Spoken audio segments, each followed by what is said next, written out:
నమస్కారం. సోమవారం పరమేశ్వరుణ్ణి చంద్రశేఖరుడిగా అర్చన చేయటం ద్వారా, భావం తెలుసుకుంటూ చంద్రశేఖరాష్టకం చదవటం ద్వారా పరమేశ్వరుడి సంపూర్ణమైన అనుగ్రహానికి సులభంగా పాత్రలు కావచ్చు.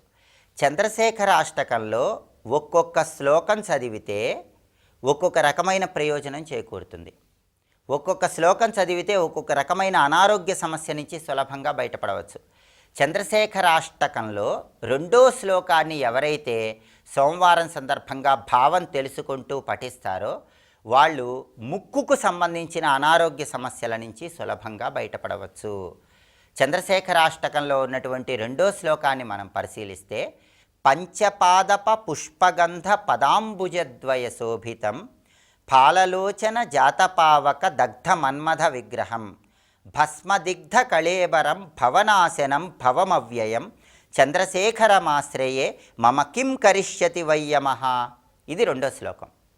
ఈ 2వ శ్లోకంలో ఉన్న అర్థం తెలుసుకోవటంతో పాటుగా విశేషార్థం కూడా తెలుసుకోవాలి. దీని వెనుక ఉన్న రహస్య అర్థం కూడా తెలుసుకోవాలి.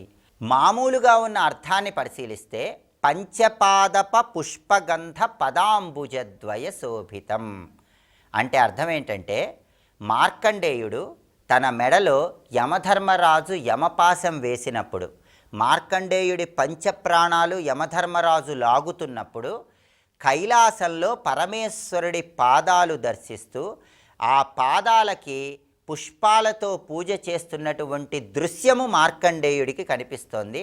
దేవతలందరూ కూడా కైలాసంలో పరమేశ్వరుడి పాద పద్మాలకి రకరకాలైనటువంటి దేవతా పుష్పాలతో పూజ చేస్తే ఆ దేవతా పుష్పాల వాసన, ఆ దేవతా పుష్పాల పుప్పుడి వాసన భూలోకంలో యమధర్మరాజు యమపాశం మెడలో వేసినప్పుడు ఉన్న మార్కండేయుడి ముక్కుకి ఆ వాసన తెలుస్తోంది.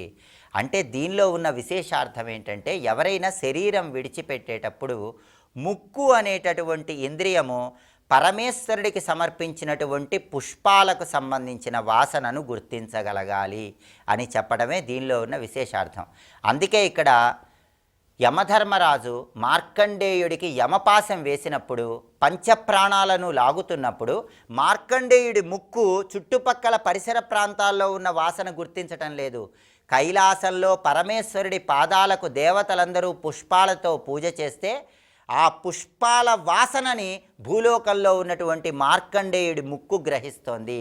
అందుకే ఇక్కడ పంచపాదప పుష్పగంధ పదాంబుజద్వయ శోభితం అన్నారు. అరవింద మశోకంచ చూతంచ ఇట్లా దేవతా పుష్పాల గురించి చెప్తారు. అరవింద మశోకంచ చూతంచ నవమల్లిక నీలోత్పలంచ అంటూ దేవతా పుష్పాల గురించి చెప్తారు. ఆ దేవతా పుష్పాలతో పరమశివుడి పాదాలకు పూజ చేస్తే ఆ పుష్పాల పుప్పొడి వాసన భూలోకంలో ఉన్నటువంటి మార్కండేయుడి ముక్కు స్వీకరిస్తోంది. అలా శివభావన పొందుతోందని దీనిలో ఉన్న విశేషార్థము. అందుకే ముక్కుకు సంబంధించిన అనారోగ్య సమస్యల తీవ్రతను తగ్గింపజేసుకోవటానికి ఈ శ్లోకం విశేషంగా సహకరిస్తుంది. అలాగే ఇక్కడ శ్లోకంలో ఫాలలోచన జాతపావక దగ్ధ మన్మథ విగ్రహం అంటూ పరమేశ్వరుణ్ణి మార్కండేయుడు ప్రార్థిస్తున్నాడు. పరమేశ్వరుడు త్రినేత్రం తెరిచినప్పుడు ఆ త్రినేత్రం నుంచి వచ్చిన అగ్ని మన్మధుణ్ణి బూడిద చేసింది అని అర్థం. కానీ దీనిలో విశేషార్థం ఉంది. ఆ విశేషార్థం ఏంటంటే, ఈ లోకంలో జయించలేనివి 2 ఉన్నాయి. ఒకటి కామము, 2 మృత్యువు. అలాంటి కామము ఉన్నటువంటి కాముడు మన్మధుణ్ణి పరమేశ్వరుడు కన్ను తెరిస్తే ఆ మన్మధుడు దగ్ధమైపోయాడు. అలాంటి పరమేశ్వరుడు నా దగ్గర ఉన్నాడు, నా ముందున్నాడు, జాగ్రత్త అని యమధర్మరాజును మార్కండేయుడు భయపెడుతున్నాడు. అది ఇక్కడ ఉన్నటువంటి లోతైన అర్థం. కాబట్టి సృష్టిలో జయించటానికి వీలు కానటువంటి కామము, మృత్యువు, ఈ రెండింటిలో ఒకదాన్ని నా తండ్రి పరమేశ్వరుడు కన్ను తెరిచి దగ్ధం చేశాడు. ఇక రెండోది నువ్వే తలుచుకుంటే కన్ను తెరిచి నిన్ను కూడా దగ్ధం చేస్తాడు, జాగ్రత్త అని యమధర్మరాజును భయపెట్టడమే దీనిలో ఉన్న అంతరార్థం. లేకపోతే పరమేశ్వరుడు ఎంతోమంది రాక్షసులను సంహరించాడు. అవన్నీ చెప్పకుండా ఫాలలోచన జాత పావక దగ్ధ మన్మథ విగ్రహం అనే మార్కండేయుడు ఎందుకు ప్రార్థించాడంటే, మన్మధుణ్ణి బూడిద చేసినట్టు నిన్ను కూడా బూడిద చేస్తాడు, నా తండ్రి శివుడున్నాడు, జాగ్రత్త అని యమధర్మరాజును మార్కండేయుడు భయపెడుతున్నాడు.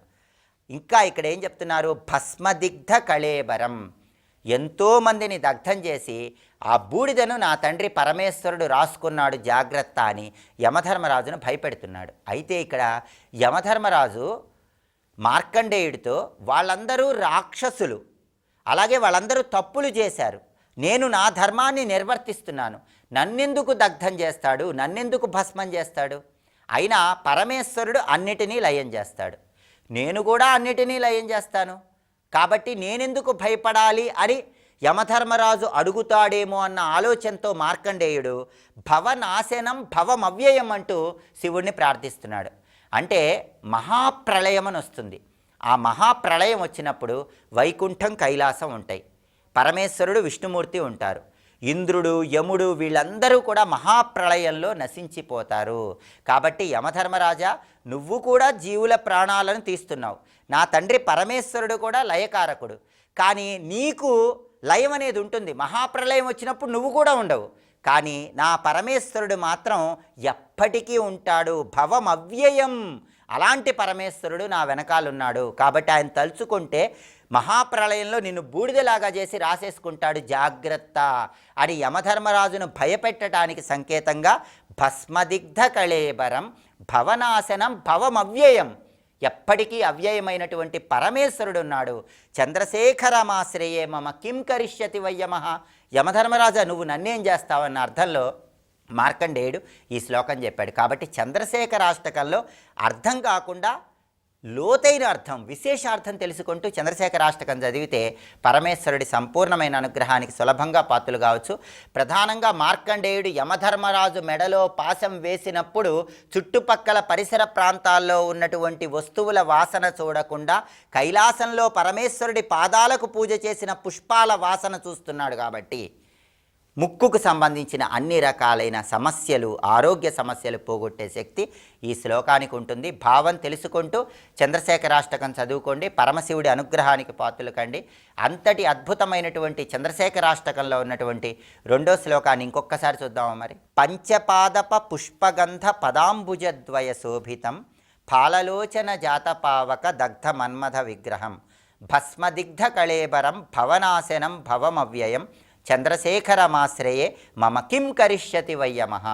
భావం తెలుసుకుంటూ చంద్రశేఖరాష్టకం చేసి పరమేశ్వరుడి అనుగ్రహానికి ప్రతి ఒక్కరూ సులభ